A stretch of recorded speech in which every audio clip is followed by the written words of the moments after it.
أعوذ بالله من الشيطان الرجيم. بسم الله الرحمن الرحيم. والتين والزيتون وطور سينين وهذا البلد الأمين.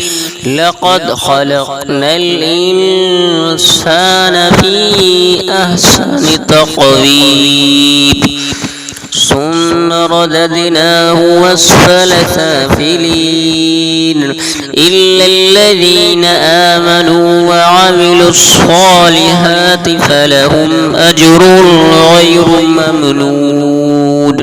فما يكذبك بعد بالدين. أليس الله بأحكم الحاكمين.